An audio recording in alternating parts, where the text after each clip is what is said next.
Wow. Applause, applause. You have made it to the 4th week. And in the 4th week, I'm going to wrap up some loose ends.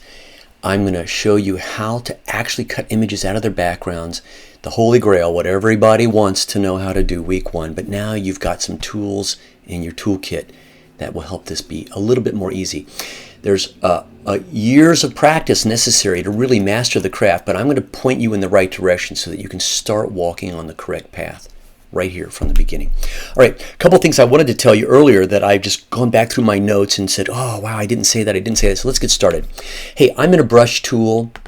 I've got a brush tool, my paintbrush, and B is the shortcut to get the brush tool. I hovered and it told me B. And if you're in any brush tool, any painting tool, and you'd like to steal some color from the image without picking your own, maybe in the color picker, right? I don't know how to mix up the color that I want, but I see it right here. Hold the Alt or the Option key and click.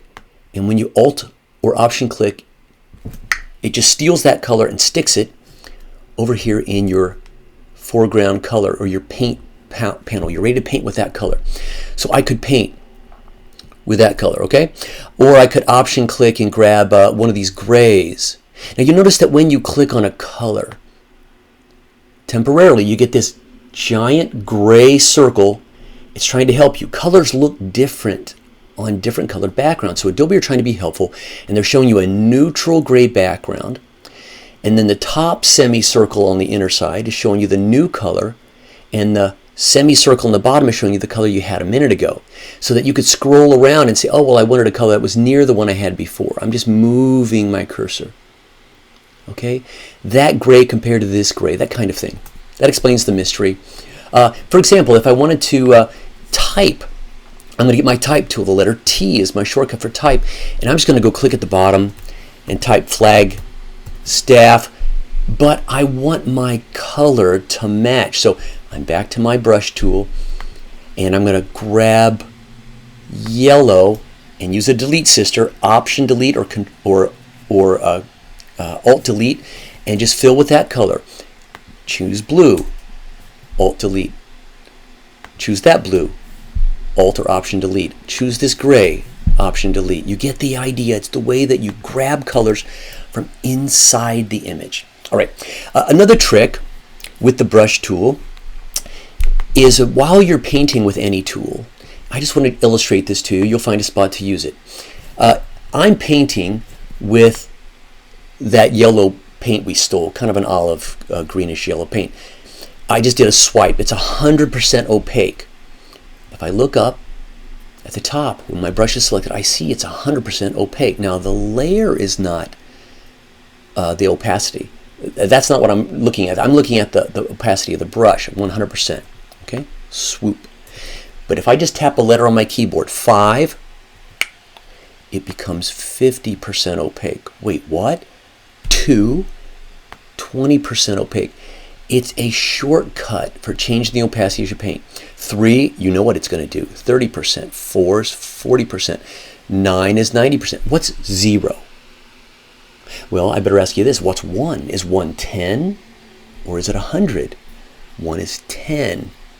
What's left? 0's left. 0 goes back to 100. 7, 6. Now, oh, you see what I just did? I typed 7 and 6 too close to each other, and it felt, oh, he wants 76. If I type 5 and then I type 3, I get 50 or 30. But if I type 5, 3, I get 53. Another tip I wanted to show you, closing that off. All right, welcome back to the Holy Grail. How do I, let's just say Cosmo are going to hire me to put this beautiful model on its cover, and they want it to look like her head is in front of the type, but the type is on the background. Well, that's tough, because the type is its own layer and she's her own layer. So we're going to have to cut her out of the background. We're going to wind up with this. But we're going to learn one more thing. When you make a stencil, when you make a selection, it is a stencil. What do I mean?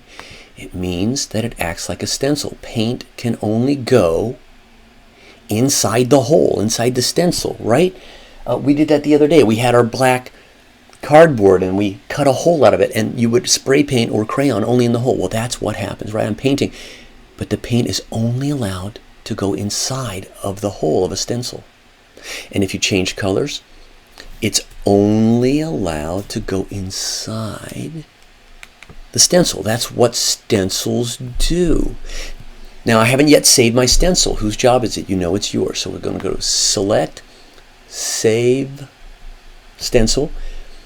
It's going to give it Alpha 1. What a dumb name unless I give it a better name. Tall Rectangle.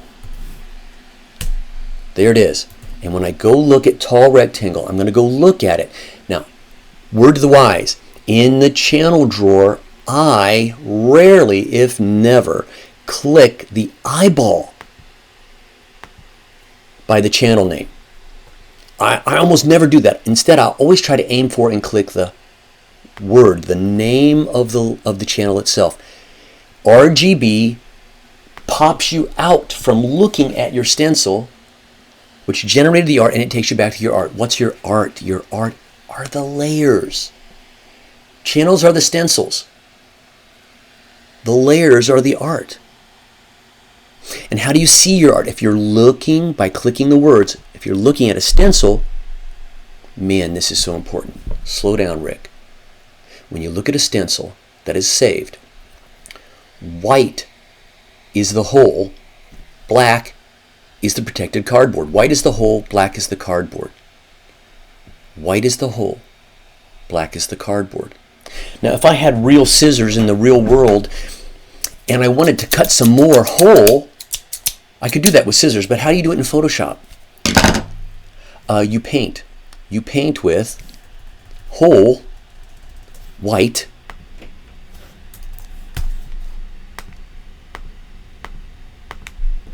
looks like there are going to be some bite marks, or cardboard. And just like that, I'm going to go back and look at my artwork by clicking RGB. That takes you back to your layers, to your artwork. And if I command click to load the stencil, you'll see it now has those bite marks in it. Oh, that is so simple. Look at a channel, look at a stencil that is saved. Paint with black if you want to get rid of, add more paper protection. Paint with white if you want more whole. Now, in the real world, how do you cut a fuzzy hole with scissors? You don't. But you can do that in Photoshop by painting with fuzzy brushes of wholeness, white, or of blackness, cardboard. I'm looking back at my artwork. I'm going to go RGB, back at my artwork, and I command click to load anything, including that saved stencil. And now I'm going to have, I can pick any color. Let's pick red. We haven't used red yet today, right? So, oh look, even though I'm painting outside of there, it's painting solid or not, depending upon the shape and the edge of the hole that I created. Whew. White is the hole. Black is the cardboard. All right, if I fill with cardboard, I can start over. If I fill with hole, I use the delete scissors so that I can start back with a giant hole. All right, this looks basic. It won't be. White is the hole, black is the cardboard. We know that. Shift delete, delete sister, 3. What if I fill with gray? All right, here you go, quiz question. If white is the hole and black is the cardboard, what's gray? Well, it turns out it's kind of whole, kind of cardboard. Your glass is either half empty or half full. You're a pessimist or an optimist. It's what they call in the industry a screen. It's half. And if I were to go look at my artwork and then load my new stencil and try to paint, let's say with black paint, wherever there was white, it would paint it fully. Where there was white in my hole, black paint can go fully. And where there was black on my stencil, it's protected. I'm not going to get any black paint because my stencil had black out there. But when I get over the area that had gray, I get half and half. You see how I get solid black there, but only half of the black where the screen was. Here's the bottom line. On a saved stencil, white is the hole where paint goes. Black is the cardboard. And gray is kind of where it happens. It's kind of cardboard or kind of hole. Keep that in mind. Now it's time to become superstars. I want to cut a very specific hole. Welcome to the Holy Grail. I want to cut a very specific hole. Now I've already got this hole cut, and I'm going to show it to you. I've already got one in the oven. I'm going to click on the stencil, and you notice how it grabbed every hair. What's the white stuff? My selection. The hole. What's the black stuff? Not my selection, it's my protection. It's the cardboard. White is the hole. Black is the cardboard. This is your goal. Write this down. Your goal when trying to quickly choose an image to pull out of its background, your goal is to get a very clean black versus white edge.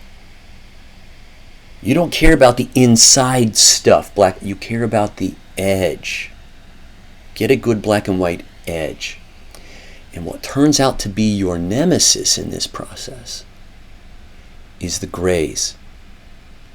So when you're trying to select an image and pull out of the background, I'm just letting you know, concentrate on your edges, and you're going to have to make a decision. Decide on the grays. Do they go whole or do they go cardboard? This will make more sense when you see my work. I'm throwing out my saved stencil. I'm going to start from scratch. Here's the magic. Let's review. Are all selections stencils? Yes. Are they all saved stencils? No. Whose job is it to save them? Yours. When you save them, where do they go? The channels drawer. So the channels are saved stencils. Next question. Are all channels stencils? Yes. Wait, are all channels stencils? Yes. All, yes. And when you open an image in Photoshop, guess what they have already given you? Let's go look. This file's not touched. I'm just looking at the channels. And if I click not RGB, but click just red, I don't see redness. I see black versus whiteness with a lot of gray. Green, it's different. Blue, it's different still. Which one of those, red, green, or blue, had the strongest contrast from white to black, from whole to cardboard? Was it red? No. Green? Nope. Closer. Blue, yep. You've already got stencils. And they perfectly frame her hair. Now, there's a bit of a glitch because I have a text layer up here, Cosmo, and you'll notice that when I go look at my channels, it shows also, unless you turn it off. And when you turn it off, you'll get a much better selection to work from. That one is great edge for hair. That's all I need. I don't even care about the bottom of this right now because it only has to overlay the type.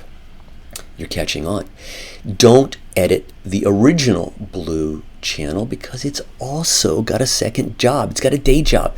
Its day job is to show you blue light, and if you edit it directly, it screws up your blue light. It screws up the color of this image. So what you do instead, watch me, is you take the best contrasting channel and you drag it to the new button, and you'll get a copy. Command J for duplicate does not work here like it did in layers. You drag the existing blue or the best contrast to the new button. Now, pay attention, do I want her hair to be my selection? Yes. Then it has to be white. White is the selection, black is the protection. So on my duplicate, I'm going to do Command I on the Mac or Control I on the PC, which invert makes a negative. It makes white black and black white. Look how this hole is shaping up. I've got to deal with my grays, however. So I'm going to give you 3 techniques for making choices for your grays. I got to deal with the grays. I got to get those grays out. And this lady might even say that. Oh, please get my grays out. Work on the grays. 3 tricks. Levels, dodge and burn, paint.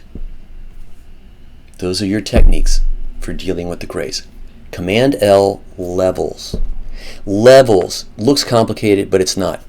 There's a bunch of white stuff over here, white chocolate. There's a dark chocolate over here, those little Hershey Kisses. You see them there? The dark stuff is here, the white or light stuff is here, and the gray stuff is in the middle. But there's a lot of in the middle stuff. And so what you do is you deal with it. You grab the white chocolate, watch, and you slide past the first hill or mountain that you see. Just past it, and it all goes white. You grab the darks, and you drag past that big mountain that you see, just past it, and it all goes black. Did I say white and black? It all just went whole and cardboard. Look at this perfect stencil. Levels is one of my first steps. Another of my steps is the dodge tool and or the burn tool. Now dodge makes things lighter. You have to be light on your feet to dodge a Ram truck coming at you. Burn makes things darker, and the same is true here. But in order to make dodging and burning on channels more effective, I look up. Take your burn tool and look up and tell it to burn, not the midtones, which is the default, but tell it to burn as far from the highlights, as far from the holes as possible. So I tell my burn tool, burn shadows.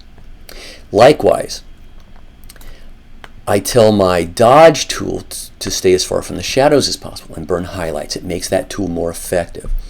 And then you'll see that if I try to brighten, it brightens the grays, but it won't hurt the blacks. It's another way to deal with grays. Sometimes that's all you need to get rid of your grays. First was levels, second is dodge and burn. Third, get my paintbrush and paint. This is so easy. I just did it earlier when we were doing the teeth marks. I just need to paint with whole. Well, then paint with white.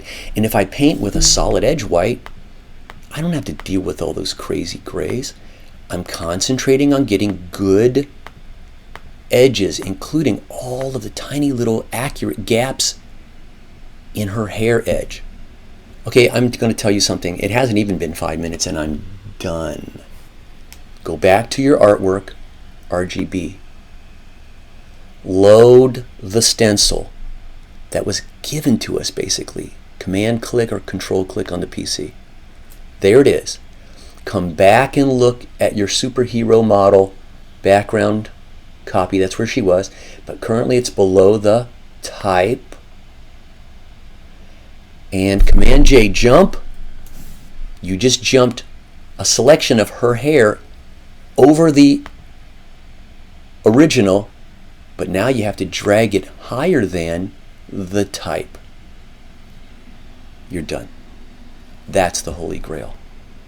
The Holy Grail of moving images around in Photoshop, cutting them out of their backgrounds, is to start with a channel. Edit that channel. Select that channel on the artwork layers, jump them, and move them. That's the end of Holy Grail wisdom. Let me do it again in real time. It's how I grabbed that fuzzy black dot from lesson 1 and got it on its own layer. I mean on its own channel. I cut it out and I pasted it. Let me show it to you.